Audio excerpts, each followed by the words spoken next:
12월 25일 성탄.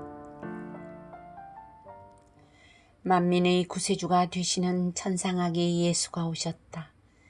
그가 오신다는 것을 세 가지 모양으로 반포하셨는데, 유대인에게는 천신을 보내어 보도하시고, 외교 백성에게는 사망을 통해 보도하시고, 마귀 숭상하는 로마인에게는 마귀를 통하여 무당이 아우구스토 황제에게 조물주 탄생했다고 말했다. 하느님 공경하는 유대인에게만 가르쳐 주시지 않고 마귀 숭상하는 이에게까지 가르쳐 주셨다. 우리가 오늘이라도 회개하면 우리 영혼의 어두움을 밝게 하시고 눈같이 희게 해 주시고 봄동산같이 아름답게 그치지 않는 샘과 같이 해 주겠다고 하셨다. 하느님 죄인을 벌하러 오시지 않고 회개시키러 오셨다. 마지막까지 심판 아니하시고 기다리겠다고 하셨다. 왜 아들이 병들었다고 과부 어머니가 미워하겠는가? 아니다. 더 생각하고 더 위한다. 먹을 것이 있어도 아들 낳으면 먹이려고 먹지 않고 나갈 때는 아들의 약을 위해 걱정하고 거기에 돈을 다 쓴다. 예수님, 이런 과부의 아들이 죽음에 그처럼 불쌍해서 구해주셨다. 하느님, 이 과부의 사랑에 비할 수도 없다. 아무리 모성애가 깊다 해도 하느님의 사랑에 비할 수 없다. 죄인은 영혼의 병자다. 의사는 병자에게 필요하다. 나는 죄인들과 같이 지내므로 그들의 표양을 보고 고치고 성인 되라고 하여 주신다. 겸손하자. 예수님의 성탄은 가난하고 비천하고 순직하고 밤잠도 못 자는 목동에게 보도되었다. 하느님, 이 세상에 박학하고 유명한 자를 쓰시지 않으신다. 주 예수 밤중에 오셨다. 만상이 잠들고 있을 때, 밤은 삼경길을 고요히 갈 때에 오셨다. 우리가 사욕을 가라앉히고 고요히 지내야 주 예수 오신다. 예수님 동지가 지나서 오셨다. 동지가 가면 빛이 많아지고 어두움이 물러간다.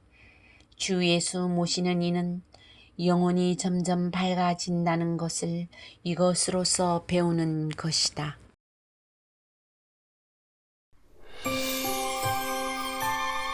(1962년 12월 25일) 창설신부님 말씀 해설입니다.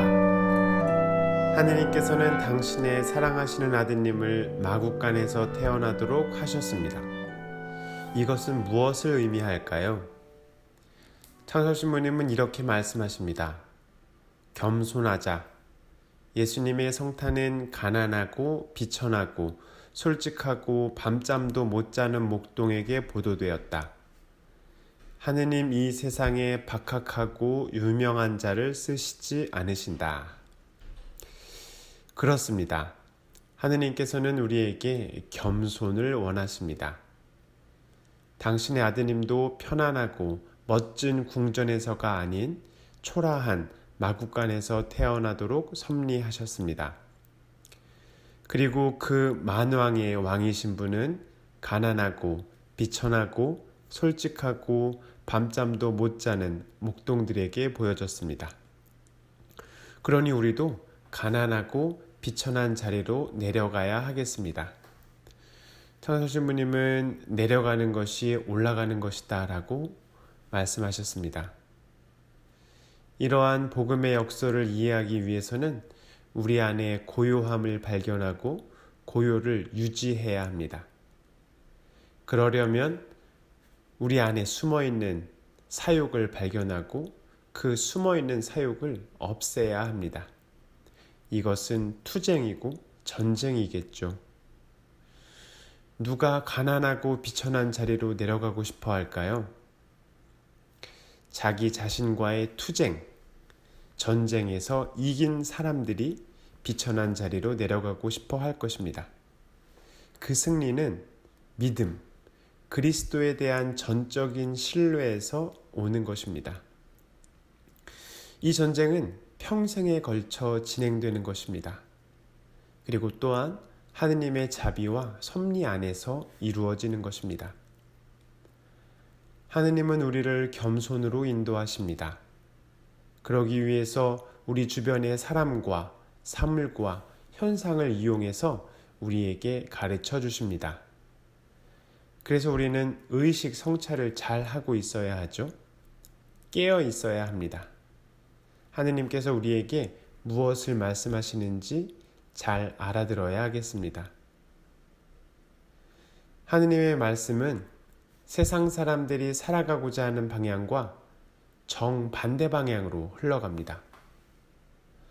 우리가 만약 철저하게 예수님의 말씀을 따라서 아래로 내려가는 삶을 살아간다면 세상 사람들은 우리에게 손가락질을 할 것입니다. 복음은 역설적입니다.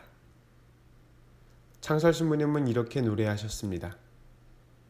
죽음이 삶이기에 임은 죽으시고 살으시고 삶으로 죽음을 죽이시고 억조 창생을 살리셨으니 임의 사랑은 죽어야 살고 날마다 죽으면서 날마다 잘 사는도다.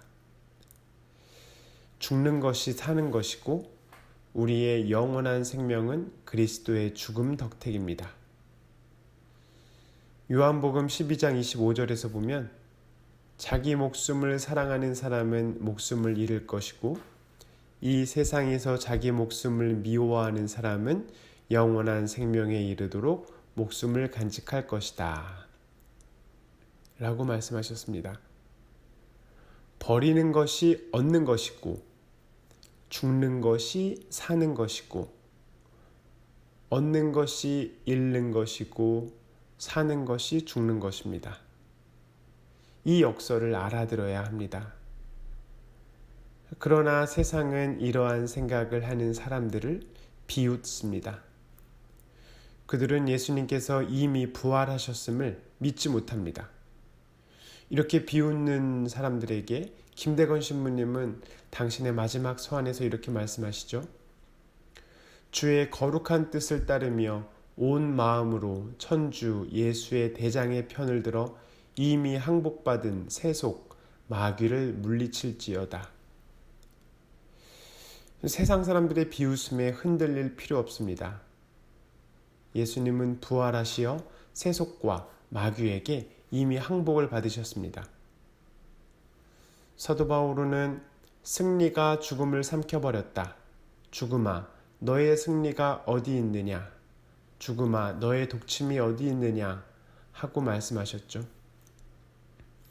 예수님은 당신의 죽음으로 죽음을 없애셨고 그 죽음의 의미는 세속과 마귀를 물리쳤음을 의미합니다. 예수님께서는 너희는 세상에서 고난을 겪을 것이다. 그러나 용기를 내어라. 내가 세상을 이겼다. 하고 말씀하십니다. 우리가 세속과 마귀로부터 박해를 받겠지만 우리는 이미 이긴 싸움을 하고 있는 것입니다. 이 싸움은 보통 눈에는 보이지 않는 져도 이기는 비결이요 죽어도 사는 신비입니다. 예수님께서 이 승리의 길을 이미 닦아 놓으셨고 사도들이 그 뒤를 이어 그들의 피로 증거하셨고 수많은 순교자들과 한국의 순교자들이 그들의 피로 주님을 뒤따르셨습니다. 우리도 그들의 뒤를 따르며 저도 이기는 비결로 죽어도 사는 신비를 살면 되는 것입니다.